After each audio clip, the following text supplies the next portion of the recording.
2024 లేదా 25లో డిగ్రీ లేదా బీటెక్ చదివారా? సాఫ్ట్‌వేర్ జాబ్ కోసం ఎదురు చూస్తున్నారా? అయితే కోడ్ జ్ఞాన్ 100 డేస్ కోర్సులో చేరండి. జాబ్ సాధించండి. సుమన్ టీవీ ప్రేక్షకులకి మీ నాగరఘు నమస్కారాలు. రకరకాల లీగల్ ఇష్యూస్ని ప్రామాణికంగా తీసుకొని దాని మీద ఉన్నత న్యాయస్థానాల తీర్పులు, ఇటువంటి పరిస్థితులు, వాటి యొక్క పురోగమనాల గురించి మనం చాలాసార్లు సుమన్ టీవీ ద్వారా తమరికి తెలియజేయటం అయింది. అంటే ఇప్పటివరకు భారతదేశంలో ఉన్న ఏ చట్టాలైనా, డొమెస్టిక్ వైలెన్స్ కానివ్వండి, 498A కానివ్వండి, అలాగే మెయింటెనెన్సు, డొమెస్టిక్ వైలెన్స్లో ఉన్న పలు రకాలైన రిలీఫ్లు, ఇవన్నీ ఉమెన్ ఫ్రెటర్నిటీకే ఫేవర్గా ఉన్నాయి.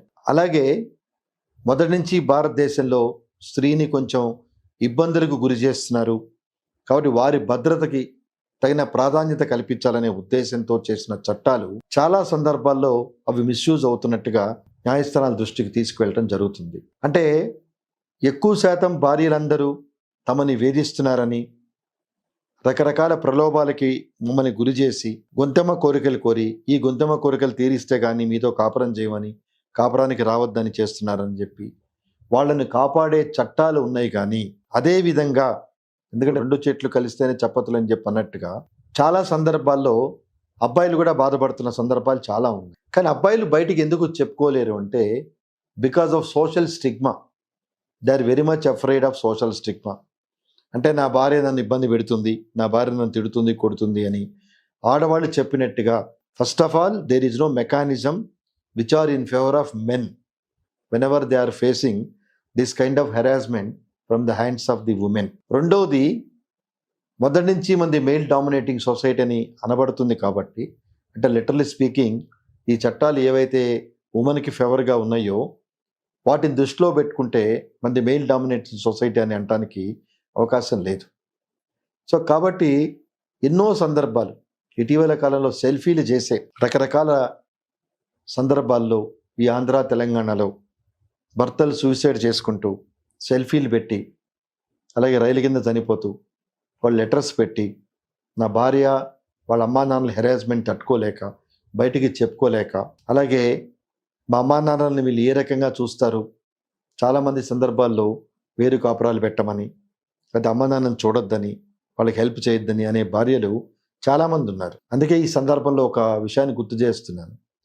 ఎప్పుడైతే భార్య భర్తని వేరు కాపురం పెట్టాలి అని ప్రోత్సహిస్తుందో, that is itself is a cause for getting divorce under cruelty అని పలు సందర్భాల్లో ఉన్నత న్యాయస్థానం చెప్పడం జరిగింది. సర్వోన్నత న్యాయస్థానం అంటే తల్లిదండ్రులు పిల్లల్ని కానీ, ఆడగాని మొగ్గాని, వాళ్ళ అవసరమైన పరిస్థితుల్లో వీళ్ళు కాపాడుతారు, వాళ్ళ మంచి చెడు చూస్తారనే ఉద్దేశంతో అనేక రకాల కష్ట నష్టాలకు ఓర్చుకొని పిల్లల భవిష్యత్తు కోసం తాపత్రయపడుతున్న తల్లిదండ్రులకి వివాహం అయిన తర్వాత, అంటే ఒక కొత్త పర్సన్ ఫ్యామిలీలో ఎంటర్ అయ్యి మొత్తం she is capable enough to change the entire scenario of the husband's family. అందుకే ఒక సామెత ఉంది, 25 ఏళ్ళు తల్లి కష్టపడి కొడుకుని ప్రయోజకుని చేస్తే 25 రోజుల్లో భార్య పెళ్ళైన తర్వాత అతన్ని అసమర్థునిగా చేస్తుందని చెప్పని చాలా సందర్భాల్లో చెప్పడం జరిగింది. చాలామంది కేసుల్లో ఇది ఫ్యాక్ట్ కూడా. అంటే ఈ సెల్ఫీ చేసి బెంగళూరు టెక్కి చనిపోయింది దేశవ్యాప్తంగా ఎందుకు చర్చకు దారి తీసిందంటే, now this is the time. అలాగే అచిన్ గుప్తా కేసులో సుప్రీంకోర్టు చాలా ఉన్నతమైన మార్గదర్శకాలు ఇచ్చింది.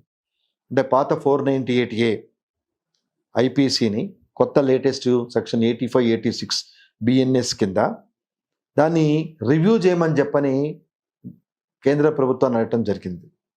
అంటే క్రూయాలిటీ అనేది it is a very wide define. It need not be a physical cruelty, it may be a mental cruelty also by virtue of using or abusing or making comments about various aspects of a women. So మానసిక ఒత్తిడి తీవ్రత కూడా క్రూరత్వం కింద వస్తుందని పలు సందర్భాల్లో చెప్పడం జరిగింది. కానీ క్రూయాలిటీ ఏ రకంగా అప్లై అవుతుందన్నది again it depends on case to case basis. ఒక చిన్న ఉదాహరణ తీసుకుంటే, నా దృష్టికి వచ్చిన కేసులో, అంటే అతను బ్రాహ్మణ్ కమ్యూనిటీకి చెందినవాడు, అమ్మాయి ఎస్సీ కమ్యూనిటీకి చెందిన అమ్మాయి, both are software engineers. 8 years ప్రేమించి పెళ్లి చేసుకున్నారు. ఇప్పుడు వాళ్ళకి 4 సంవత్సరాల అబ్బాయి కూడా. డిస్ప్యూట్స్ వచ్చి అమ్మాయి విడిగా వెళ్ళిపోయి now she is threatening the husband as if she is going to file SC atrocities case against her husband. ఎంత పిటి అండి. అంటే 8 సంవత్సరాల్లో ప్రేమించి పెళ్లి చేసుకున్న అబ్బాయి ఈరోజు డిస్ప్యూట్స్ వచ్చినాయని నన్ను కులం పేరుతో దూషిస్తున్నాడు, నన్ను ఇబ్బందులు పెడుతున్నాడు అని కేసు వేస్తానని చెప్పి బెదిరిస్తున్నది అంటే it is nothing but misusing the power, misusing the safe guards granted by the constitution in favour of women. ఎందుకంటే 8 సంవత్సరాల్లో ఏ సందర్భాలు లేవు. ఆమెని క్యాష్తో దూషించాడని కానీ ఆమెను నెగ్లెక్ట్ చేశాడని కానీ లేవు.